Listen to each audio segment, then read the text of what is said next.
If a small business doesn't intentionally market to their client, they'll usually market to the owner instead. When we ask business owners to describe their target audience, 4 out of 5 times, the business owner will say something like, "We have all kinds of people that come into our store." Well, now that's probably true, but the only organization that doesn't have a target audience, well, is the IRS. Everybody else has a type of client that works best for their business. Take this shower gel, for example.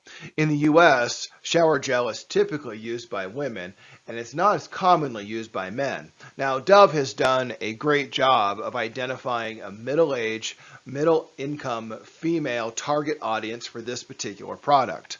Now, a woman's husband might use the shower gel if he runs out of soap, and her children may also use it in the bathtub to make bubbles, but the person who buys this particular shower gel is typically going to be a middle-aged, middle-income woman. From the way it looks, to the way it smells, to the color and the texture of the product, it's manufactured with a woman in mind. She is the target. Dove has recently tried a secondary market for their shower gel. Now, in Europe, shower gel has been popular among both genders for quite a while now. To pick up some of that secondary market, they repackaged their product and made a men's version.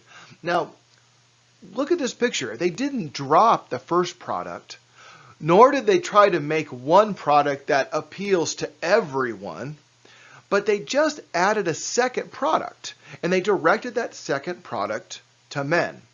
Unilever's marketing team has mastered the art of targeting an audience for Dove products. The male products are in a gray container with red or orange or green accents, the kind of colors that men really like and they relate to, they're attracted to.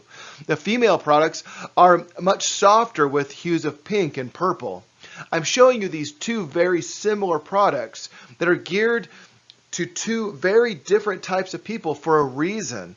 They're essentially the same product, but each has a different target audience. And because of the different target audience, the product packaging looks different and it feels different. Even the same brand of shower gel doesn't use universal packaging and imaging. They design a specific product with a specific target audience in mind. No matter if you're a manufacturer, a nonprofit, a skilled laborer, or a banker, there is a type of person who fits best with your type of business, who often becomes a repeat customer and who is satisfying to work with. So you need to design your imaging for your business or your product with that target audience in mind. So let me give you a couple of tips for identifying your target audience. Number one, take a look at your last 5 sales and ask this: what's their gender? What's their age? Are they a child, a teen, a young adult? Are they middle-aged? Are they a retiree?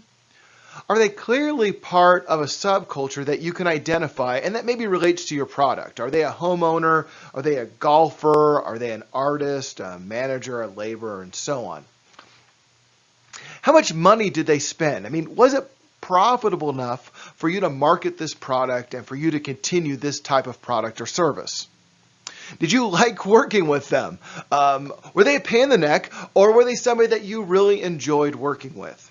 And lastly, if you made a profit and you liked the client and you'd like to do that kind of work again, then take note of their age, their subculture, and their gender. Then take a look at your 5 best clients and ask the same questions. What's their age? What's their gender? Are they part of a subculture? How much do they spend? Do you like working with them? And you'll often discover some things. You'll often find there's an overlap in age, gender, and subculture in more than half of these 10 clients that you just listed out. And where the overlap exists is often your current target audience. So then you need to ask if your current target audience is the one that you're shooting for. Whether you really like those kind of clients or not. Are they the type of people you want to be working with in 5 years? And if not, what needs to change about your imaging and your branding to attract the right types of people to your company? One of my clients spent a great deal of time developing a target audience for their product. They had identified their audience as a white, 44-year-old woman. She was married with 3 kids. She had 1 teen from a previous marriage and 2 elementary age children. She was religious and church going, and she was kind of upper middle income. They even took a picture a lot like this one, and they put it up in their office so they'd be reminded all the time to target her and not to target anybody else. So do you have a specific target in mind when you're putting together your imaging and your brand and your advertisements? Think about who you want coming in the door and what might attract their attention. Don't ask, do I like this? But instead ask, will my very best client like this? Imaging with a clear target in mind is the very best place to start.